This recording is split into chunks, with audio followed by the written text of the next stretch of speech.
All right, one of my favorite shortlists has been released. It's for the Ignyte Awards, which are hosted, I think, in conjunction with the FIA magazine, which I think is having some funding issues, which is unfortunate because I do love its mission.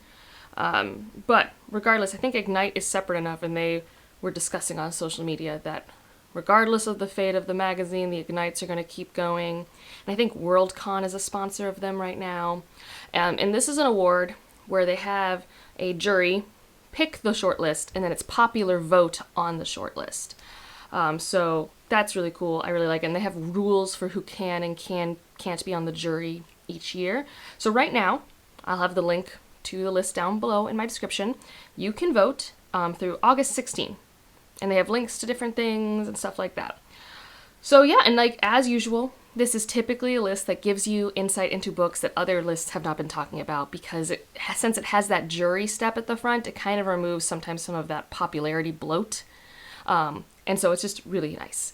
And all of these novels, except for one, I have heard of before, and I'm very interested in. Some of them are ones that I have on my TBR or I want to read anyways. I've only read one of the books on it, which is kind of wild compared to some of the other lists I've read, where I've read like 4 of the 6 or something like that.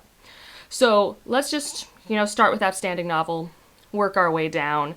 One of the books, the first one that they just have listed, I think they just do it alphabetically or something like that. Yeah, it looks like it's alphabetical by title of book, is Cursed Daughters, which I have seen around many a bookstore because, this cover is stunning. And this is the author of My Sister the Serial Killer, I believe.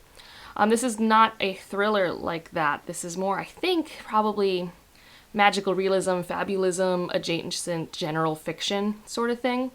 There's this woman, and there's a family curse, and something that happens when people are always fall in love with their partners. They stay with them. And then they think that, I think our main character is a reincarnation of a different family member or something like that. That's what I got from the synopsis. The cover is really pretty, like really pretty. And then we've got the Tochi Onibuchi Harmattan season, which I do own. I have it on my shelf straight ahead of me. This is sci-fi, I believe. I believe sci-fi takes place in a African-inspired place, I think a northern African country. And it's, I think, very city politics, noir adjacent focused. I think it's someone who's not typically involved in investigations, being either he used to be or doesn't usually, and being brought into this investigation over something happening, and it's connected to the greater politics of the city. Unsure. I own it. Tochi Onibuchi is always very smart, always very dense prose. There's a lot he packs in. And then the one that I really knew the littlest about is Moth Eater, which also, very pretty cover. I'm not a bird person, but I always love a blue jay. And I'm trying to remember what the plot of this one was. Oh, it takes place in the Appalachian Mountains in Virginia, which you really don't get in a fantasy book. And it's apparently also a very queer fantasy book, which is really nice. Yeah, so those are the big ones that they talk about in the black text. So I guess she's a witch in the Appalachia or something like that. I don't really know what the plot is. But again, in general, I don't think I've ever read a fantasy book set in the Appalachians, which if you're not from the United States, it's kind of like we have the Appalachian Mountains on the West Coast. They're not the West Coast, the East Coast. It's the Rocky Mountains on the West Coast.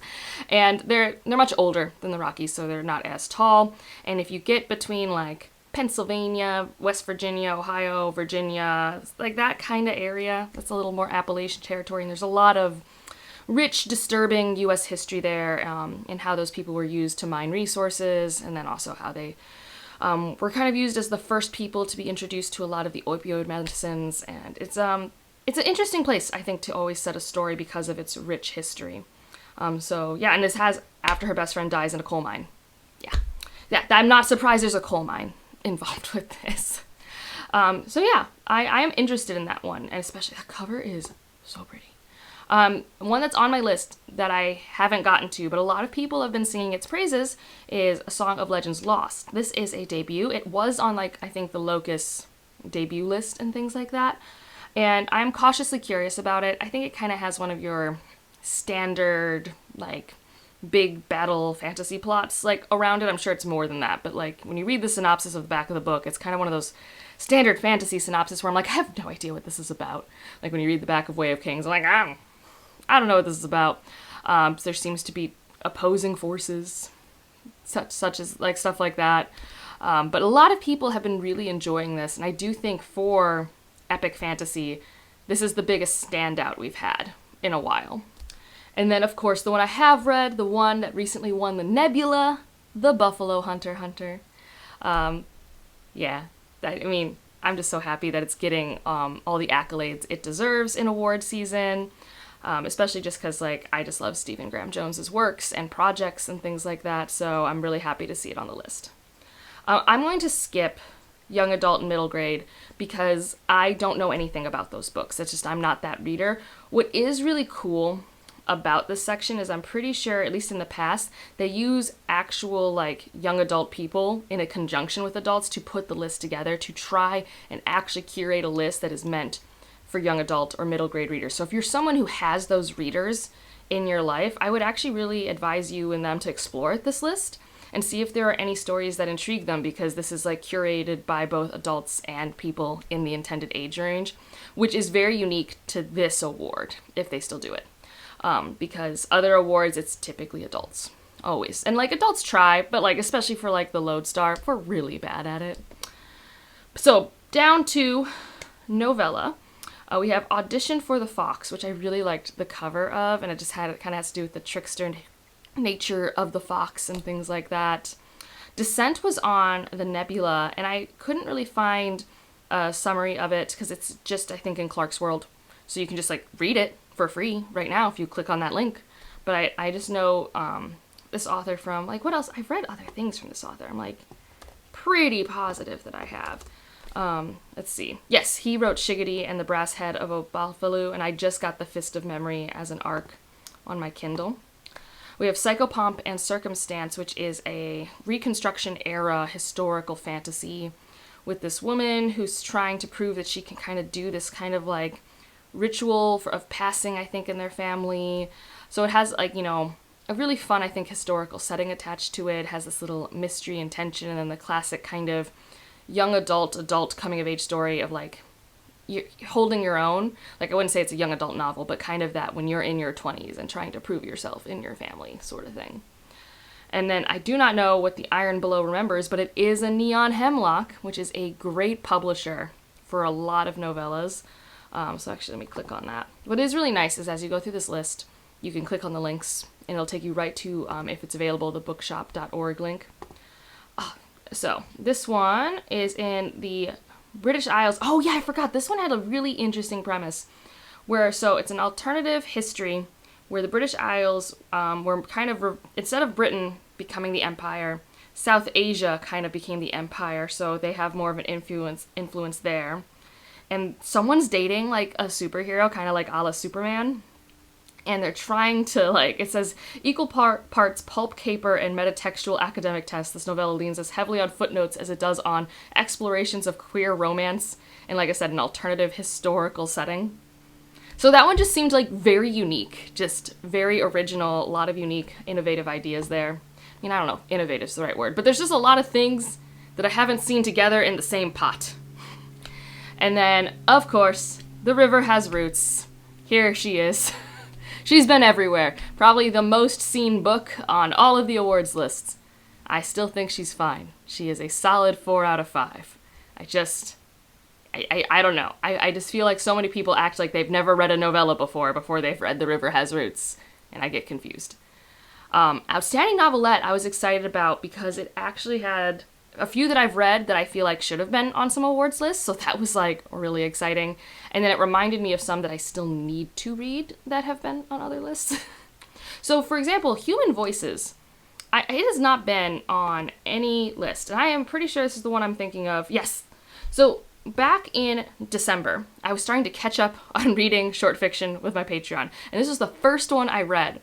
And this is by Isabel J. Kim, who has Sublimation that just came out this year that I haven't read yet, but that's an author you might be seeing around, Lisa. Now, I'm always questioning if I'm like remembering things correctly, so let me just like verify real quick. Isabel J. Kim, yes, author of Sublimation. And so this was one that was actually really interesting, and so let's see if I can go back to the recesses of my brain, because this wasn't on as many lists, so I hadn't had to think about it as much. We have this monster and it has memories tied to the person that they last engaged with, and then we have the family surrounding this monster, and they are kind of trapping this like water creature in this bathtub, and this monster keeps having his own, it's from his perspective, having his thoughts in it, and you're like slowly unpacking how we got here, and there's kind of a slight flashback, and it's a really interesting story. Again, thematically, I'm not sure if it like really stuck with me, but in the moment, I really was engaged by unpacking the mystery of how we get to the point where we have a monster in a bathtub in the house with these two women. And it's very much tied to real life traumas, but also just this fantastical metaphor of the situation. I've raved about Never Eaten Vegetables by H.H. Pak. So, like, easily my favorite novelette that I've read from last year. I don't know what more I could say about this novelette that I haven't said before. I just think it really explores motherhood in really compelling and grounded ways, along with corporate, I don't know how to explain it. Like, when corporations take advantage of circumstances, when they try to get away with cutting corners. And I just like the parallel stories. It had a really good momentum and pacing for me. Again, another novelette that, like, novelettes can be hard to read because you can read them in one sitting, but you kind of need like an hour to an hour and a half, which can be tricky if you're someone like me with no attention span. And so for a novelette to have really good pacing is usually a really big deal for me because I love to finish a novelette in one sitting. It's just usually trickier. Uncertain Suns, I still need to read it, but I did just order the collection that has this novelette in it from my bookstore. It is now available again, I think. It's gone up and down the publisher website, so now that it's back on one of the awards lists, I think because it's on the Ignyte, they have made it available to read, so you can consider it for voting again for free. I just know that Thomas Ha is amazing at short stories, so I'm compelled to read this novelette and read his whole collection. The next one is one that I know nothing about, and it's actually one that I've been meaning to read, and that is We Begin Where Infinity Ends, so I definitely need to get to that one along with Uncertain Suns. I don't think I'll be able to really glean much of its premise from the top other than like it's been in the Locus Awards, it's been in the Nebula Awards. Like, this is definitely one that I keep meaning to get to, and I haven't. We have a thread for it in my Discord. I just haven't gotten to it yet. And then another one I saw was What I Saw Before the War by Leah Dawn Johnson, who is a fascinating author. She worked with Janelle Monáe on the collection of the... it's the... Janelle Monáe has her music, and she had a short story collection tied to the world of her music and had a bunch of authors work with her, and Alea was one of them, and I did like the novelette or novella that she worked on with her there. This one is just a standalone project that was in Reactor, and I mean, it's about war and how it affects people, and I don't know, it was just like really fascinating world building. That's what stuck with me the most, and I really like her in small doses. I've read one of her full novels because it was in the Ursula K. Le Guin Award in Fiction. She's just someone that like really packs a lot of things in and a lot of unique ideas at once that can be hard for my brain to like wrap around. So in a short place, I really enjoy playing with her ideas. She's really a compelling author.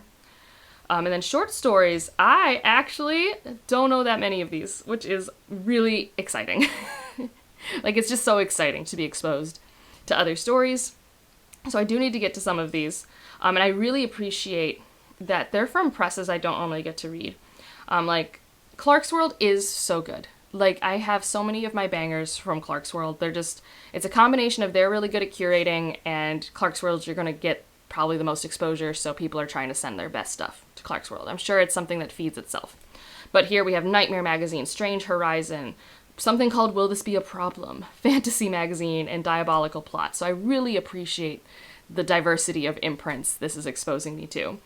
I don't really recognize any of these, so I need to read them, and then when I discuss maybe what I'm going to vote for in the Ignyte and the Hugos, hopefully I've read them by then and I can like discuss them in more detail. I don't even think I recognize any of the authors. It's truly a very exciting time. And then I don't read poetry very often. I'm going to try and read poetry for the Hugos because I at least paid for that. And if I find myself having a good time with that, I'll come over here and read these. Again, a lot of stuff from Strange Horizons. Recently, I think I learned about Strange Horizons Project as a magazine, and I really like it. I think they're really trying as a magazine to help first-time short fiction authors find a place. Because again, just in the nature of economics, well-known names like Nevo or something like that are going to be more likely to be picked up by bigger magazines like Uncanny or Clark's World, because like that's going to be splashier. So where do people get to train and learn how to do stuff, right? So I really like that. Critics Award, one of the authors that I see is here, Gabino Iglesia, but I don't know anyone else. And then Outstanding Fiction Podcast. A lot of these are like podcasts for magazines. So like Beneath Ceaseless Skies, I know is a magazine. Escape Pod isn't, and I've seen Escape Pod around. Or maybe it is a magazine. I can't remember. Choreo Magazine is a magazine, which I love. Lightspeed Magazine has some good ones. And then Nightmare Magazine, one of the short stories, Autogas Ferryman, is from there. And then Outstanding Anthologies and Collections. We've got some good stuff here. I mean, most of them I don't know, although we have one that's called Amplitude, Stories of Queer and Trans Futurity. Futurity? Is that? I mean, it's probably a word. If not, I don't mind it as a word. It has a bunch of people in it. From a glance, the author that I recognize the most is Sarah Gailey. But there are other people I recognize here. I'm just like pulling a blank. Yeah, Neon Yang's here. I think I know Sam J. Miller, probably from short fiction. So that seems like an obvious anthology. The next one is As the Earth Dreams, Black Canadians, speculative stories, which we definitely haven't had a project with that one. The big author I recognize on this list is Suyi Davis Okunbawa, who I think the trilogy he's been writing is almost done, which is very, very exciting. And then we have Call and Response by Christopher Caldwell, which is from Neon Hemlock. We have The Black Fantastic, 20 Afrofuturist Stories. Nalo Hopkinson is in here, which is really exciting. Sophia Scimitar, ooh, I like her. Ooh, Jennifer Marie Brissett, that's good. N.K. Jemisin, Tochi Onibuchi, Victor Laval. Oh, okay, so in terms of like names, like P. Jelly Clark, Alea Dawn Johnson we were just talking about earlier. Okay, so in terms of names, The Black Fantastic has some big names. And then, of course, my favorite, We Will Rise Again, Speculative Stories and Essays on Protest, Resistance, and Hope, edited by Karen Lohr, Annalee Newitz, and Malka Older. Yeah, I mean, like, this also has a good amount of big name contributors. I'm probably not as big as the other one, but, like, Charlie Jane Anders, N.K. Jemisin again, Nisi Shaw, Ursula Vernon, which is T. Kingfisher. Let's see, what's another one? Tobias S. Buckles, someone I know. Semet Bessus, another one that I know from some of their, there were two sci-fi stories, City Inside and Jinbad of Shantyport. Yeah, really good. So I guess I am most curious. I mean, I'm curious about all of them. I wish I had, like, all the time in the world to read short stories. Ugh. And then Outstanding Creative Nonfiction. I don't know what any of these things are. Two are from Strange Horizon. One's called A Conjurer's Manifesto, Notes on Afro-Surreal. The other Strange Horizon is called Photon Torpedoes Break the Space, Macarnas, SFF, Audiovisuals, and Anti-Muslim Violence. And then we've got Positive Obsession, The Life and Times of Octavia E. Butler, The Outspoken and the Incendiary, and then The Secret History of Indian Science Fiction. Nice. Those all do sound like very interesting. The Ember Award, these are for unsung contributions to the genre. The big ones that I know are Martha Wells, which I don't know if she's been unsung, but, you know, I'm not the one who puts this list together. But my favorite is, of course, Karen Lord, who is a fantastic individual. Like, could pick her brain for hours. I have picked her brain for over an hour in one of my interviews. Just a fantastic individual. And then the Community Award, Outstanding Efforts in Service in Inclusion, Equitable Practice and Genre. We've got Augur Magazine, Jason Sanford's Genre Grapevine. He's like one of the bloggers in our SFF community, I think. Sista Sci-Fi, a great online bookstore. Strange Horizons, like I was talking about that magazine. And then Will This Be a Problem, which I've now seen this name enough times that I am clicking on the link. And, okay, yeah, it's a magazine. Nice, yeah. That's interesting. Cool. I'll need to explore that as I read more stories. So yeah, I love the Ignyte Awards. They're just great. I think they're really good at highlighting things that slip through the cracks and highlighting high quality things. So yeah, please, I have the link down below. Explore, see what interests you, pick something up, and hopefully in like a month we'll have the Ursula K. Le Guin Award in Fiction. Which, I always love not recognizing anything on that list. And if you just want to leave an emoji to let me know you're here, leave a fire. And otherwise, like if you liked it, subscribe if you want to, and I'll see you in the next one. Bye.